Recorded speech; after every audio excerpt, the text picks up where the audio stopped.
فڕۆشتنی نیشتیمان بە تورکیا لە ژێر ناوی ڕێکەوتنی ئەمنی.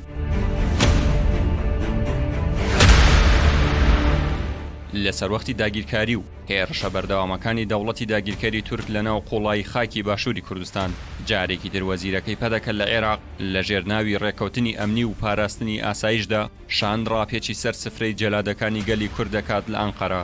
دەوڵەتی داگیرکاری تورک بە لەشکرکێشی زەمینی دەیان کیلۆمتر لە خاکی باشووری کوردستانی داگیر کردووە و ساروەری خاکی عێراقی ژێرپێ خستووە و ڕۆژانە لە ناوچە سنووریەکانەوە تا ناوەندی شارەکانی باشووری کوردستان لە ئاسمانەوە تۆباران و بۆردومانی بەردەوام ئەنجام دەدات. وێرای بێدەنگی حکوومەتی هەرێم و عێراق و هاوکاری ڕاستەوخەکانی پەدەکە بۆ ئەو پێشێلکاری و داگیرکاری و تاڵانیەی دەوڵەتی تورک لە ژێرناوی ڕێکەوتنی ئەمنی و پاراستنی ئاسایشی وڵات فواد حوسێن وەزیری دەرەوەی عێراق و نوێنەری پەدەکە شاندی ئەمنی و هەواڵگری عێراق دەباتە سەرمێزی داگیرکەران و بێشەرمانە لە ئەنقەرەوە لە پاڵ سەرۆکی دەستگای میت و هاکان فیدان وەزیری شەڕی تایبەتی دەوڵەتی تورک وێنە بڵاو دەکەنەوە.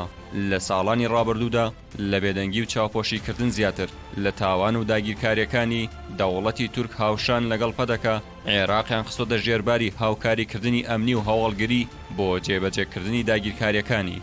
یەکەمین کۆبوونەوەی لیژنەی باڵای ئەمنی نێوان تورکیا و عێراق لە ساڵی 2019 لە ژێرناوی پتەوکردنی بناغەی هاوکاری سەربازی و هەواڵگری لە نێوان هەردوو وڵات بەڕێوە چوو. هەروەها دووەمین کۆبوونەوەیان لە 19 کانونی یەکەمی 2023 لە ئەنقەرە بە سەرۆکاتی هەردوو وەزیری دەرەوە بەڕێوە چوو.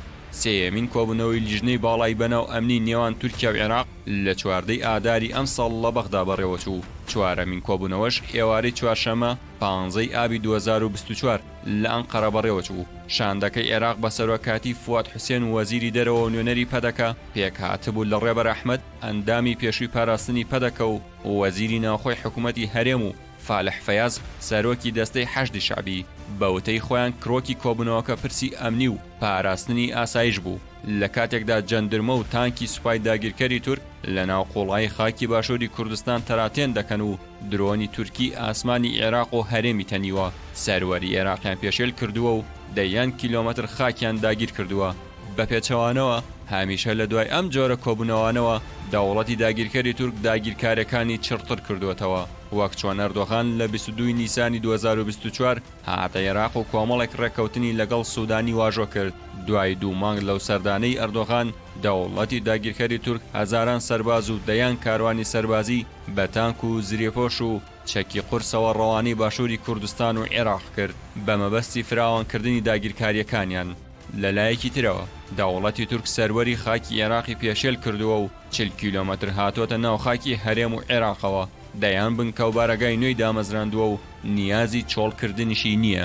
ئەمەش بەپێی هەموو ڕێکەوتن و یاسانیە و دەوڵەتیەکان پێشێلکردنی سەروەریە و قبوڵکراو نییە.